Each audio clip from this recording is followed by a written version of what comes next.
अॻूणे सदर आसिफ अली ज़रदारी चयो आहे त पीटीआई चेयरमैन ख़िलाफ़ बेएतमादी रिथ न आंदी वञे हा त हू हिकु फ़ौजी ज़रिए 2028 ताईं इक़्तिदार में हुजे हा। शहबाज़ शरीफ़ खे काफ़ी शयूं चयूं पर हुन सिर्फ़ का ॻाल्हि न मञी जंहिंसां मुल्क खे नुक़सानु थियो। पीटीआई चेयरमैन पीपीए खे हुकूमत में शामिल थियण जी आछ करे खेसि माइनस करण जी कोशिश कई ऐं खेसि मुल्क छॾण लाइ चयो वियो। जमहूरियत डिघे अरसे खां कमज़ोर थी रही आहे। बिलावल भुट्टो ज़रदारी तरबियत हेठि आहे पर खांउस वधीक बासलाहियत आहे। पक आहे त 8 फरवरी ते आम चूंडूं हर सूरत में थींदियूं। का बि पार्टी 2 भाङे 3 जी अक्सरियत हासिल न करे सघंदी।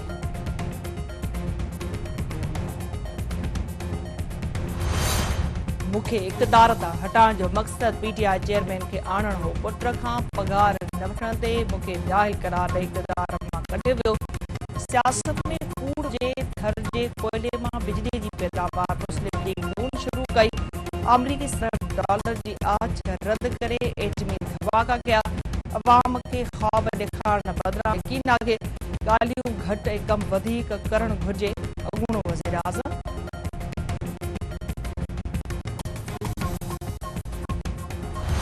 पार्टी तरफ़ां थर जे कोयले मां बिजली जी पैदावार बाबति नवाज़ शरीफ़ जी दावा। थर जे कोयले मां बिजली पैदावार जी दावा ते हैरत आहे। नवाज़ शरीफ़ थरकोल खे न रोके हा त 20 साल पहिरियों ई बंदि थी चुको हुजे हा। ताज हैदर मुस्लिम लीग नून थर मंसूबे ते कमु बंदि करायो हुयो। हक़ीक़त ते ॿधल हुजे जिते क्रेडिट हुजे उते वठिजे। थरकोल में नवाज़ शरीफ़ जो क्रेडिट न हुजण बराबरि आहे। वॾो वज़ीर मुराद अली शाह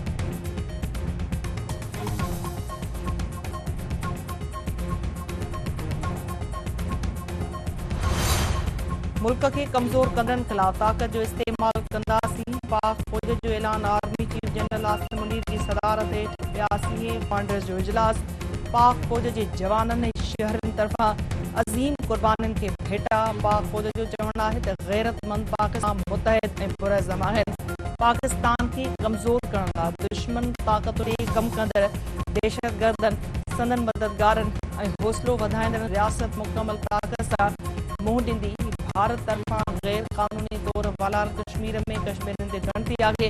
भारतीय फोर्सिस तरफ़ां इंसानी हक़नि जूं भञकड़ियूं मज़म जोगियूं आहिनि। पाकिस्तान जी सियासी सफ़ारती इख़लाक़ी हिमायत जारी रखंदो।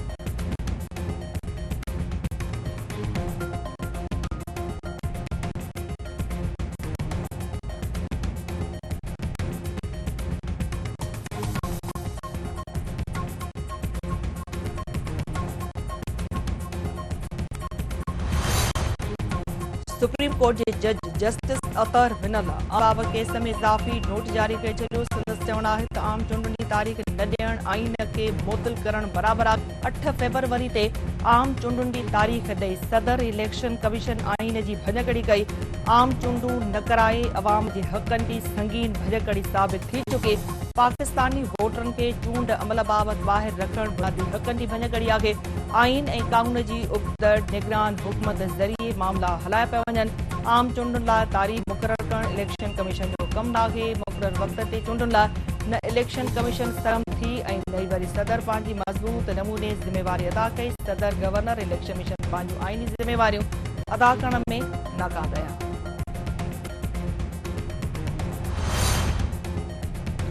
सुप्रीम कोर्ट बहरियाट टाउन जी रक़म हुकूमत हवाले करण जो इशारो ॾेई छॾियो। ॿुधणी दौरान चीफ जस्टिस काज़ी फाइज़ ईसा ऐं वकील सलमान असलम भट्ट में सख़्त जुमिलनि अदायगियुनि वारे मामले ते अमल छो न कयो वियो आहे। बहरियाट टाउन जी घटि ज़मीन ॾियण बाबति दरख़्वास्त ख़ारिज करे छॾींदासीं। चीफ जस्टिस समूरे केस में सुप्रीम कोर्ट जो आइनी ज़िम्मेवारियूं अदा करण में नाकाम रहिया।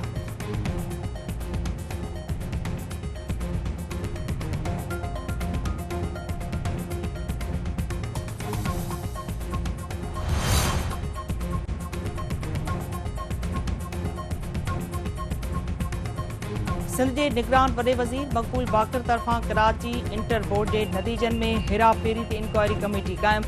चेयरमैन नसीम मेमण बरतरफ़। वॾे वज़ीर मक़बूल बाकर इंटर बोर्ड लाखाण जे chairman Sikandar Ali Mirjat technical education board जे चेयरमैन खे बि हटायो। इसराइल ऐं हमास में चैन जी जंग बंदी अमल सुभाणे शुरू थींदो। इसराइली फ़ौज हथां गज़ा जे वॾे में वॾी शिफ़ा अस्पताल जो डायरेक्टर गिरफ़्तार।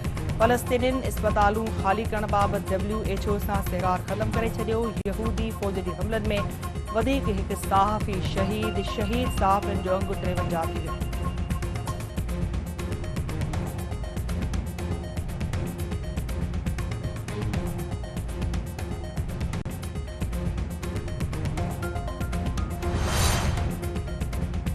धाड़े के केस में गिरफ्तार DSP उमेर बाजारी के मुअत्तल करण जो नोटिफिकेशन जारी। अदालत केस वधीक हिकु ॾींहं जे रिमांड ते पुलिस हवाले करे छॾियो। निगरान घरू वज़ीर हारिस नवाज़ जो चवणु आहे त औरंगी टाउन वाक़े में मुलविस DSP खे सख़्त सज़ा ॾियारी वेंदी। अंडर ट्रेनिंग DSP खे अहिड़े क़िस्म जो टास्क न मिलणु घुरिजे।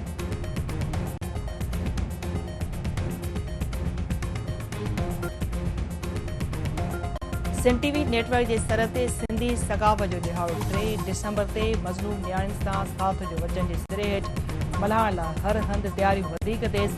नवाब शाह में अक़लियती बिरादरी पारां सकाफ़ती तक़रीब, शिरकत कंदड़नि पारां क़ौमी गीतनि ते रक़्स। ठठे जे स्कूल में सकाफ़ती तक़रीब दौरान गीतनि ते झुमरियूं। सिजावल जे ॼार सेकेंडरी स्कूल में तक़रीब, सकाफ़ती रंग निर्वार। रियाले मॉडल स्कूल तरफ़ां सकाफ़ती दिहाड़ो भरपूर नमूने मल्हाइण जो फ़ैसिलो।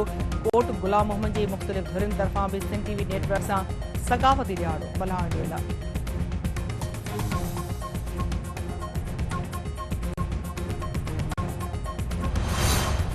घोटकी भरिसां हफ़्तो अॻु परणायल नारीअ जो लाशत वारसनि तरफ़ां मुड़ुस हथां घुटा ॾेई मारण जो इल्ज़ाम। पुलिस नारी जे मुड़ुस खे गिरफ़्तार करे मढ़ अस्पताल मुंतक़िल करे छॾियो।